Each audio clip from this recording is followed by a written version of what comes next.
मित्रों, आज आपके सामने इन पुराणों के गपोड़ों में से एक महान गपोड़ा पेश करने जा रहा हूं। इस गपोड़ों को सुनने के बाद तुम्हारी आंखों से पानी और कान से सफेद द्रव्य पदार्थ निकलने लग जाएगा।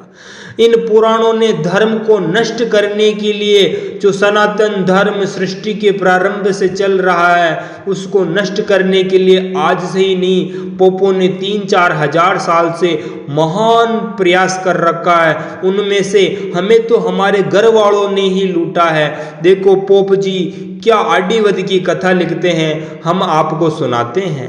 अंधक दैत्य शिव जी का बेटा था। उसे शिव जी ने हिरण्याक्ष दैत्य को गोद दे दिया। हिरण्याक्ष को वराह अवतार लेकर विष्णु ने मार डाला। उसके बाद अंधक को गद्दी मिली थी। अंधक से शिव जी का युद्ध हुआ। शिव जी ने बड़ी कठिनता से अंधक को मार पाया था। यह कथा शिव पुराण रुद्र संहिता युद्ध खंड में विस्तार से दी गई है। अंधक के मरने के बाद उसके पुत्र आदि ने शिव जी से पिता की मृत्यु का बदला लेने का निश्चय किया। एक दिन वह शिव जी के यहाँ गया। पार्वती वहां पर नहीं थी। उसने पार्वती का वेश बना लिया। बातचीत में शिव जी को पता चल गया कि वह पार्वती नहीं है, वरन दैत्य पुत्र आदि है। तो शिव जी ने अपनी शिश्नेंद्रिय पर वज्र रखकर उसके साथ संभोग किया। 37 नंबर श्लोक आप पढ़ लीजिए। इसका अर्थ नवल किशोर प्रेस लखनऊ से क्या अर्थ किया है। शिव जी ने अपनी शिश्नेंद्रिय पर वज्रास्त्र को रखकर उस दैत्य पुत्र के साथ संभोग किया, जिससे वह मर गया। वारे गपोड़ी लालो, क्या गप्पे मारे हैं। हम आपको प्रमाण से जो पुस्तक बताई है, शिवलिंग पूजा क्यों, आप यह पुस्तक श्री राम आर्य जी की है, आप पढ़ सकते हैं। अब हम आपको मत्स्य महापुराण अध्याय नंबर 156 श्लोक नंबर 32 से लेकर 39 तक महत्वपूर्ण श्लोक, इसमें 37 है, अवश्य पढ़े।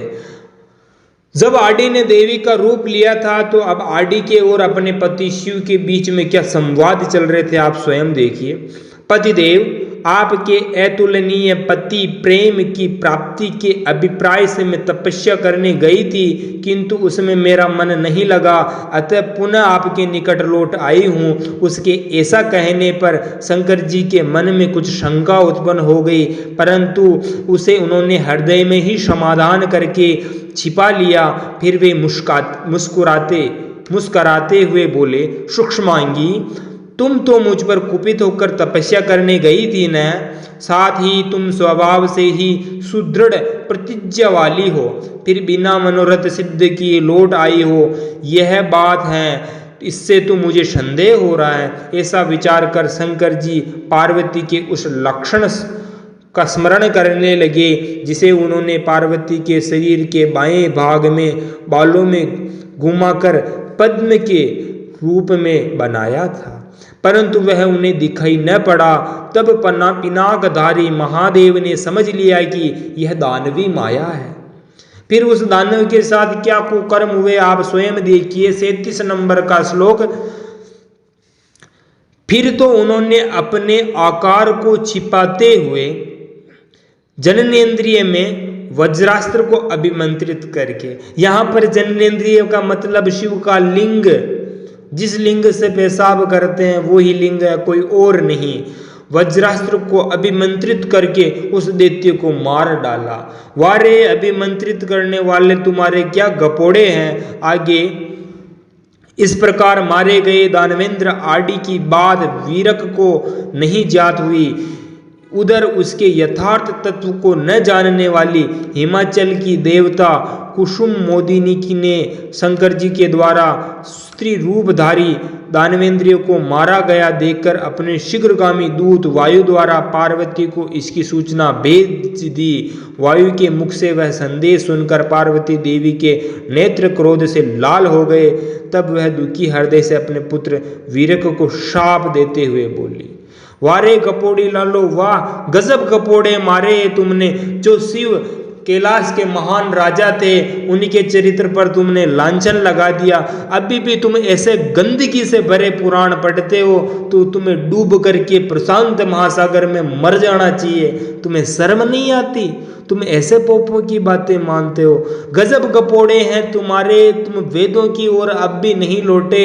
सत्य को जानने के लिए अभी भी मौका है। सत्यार्थ प्रकाश एक बार अपने जीवन में अवश्य पढ़ लीजिए।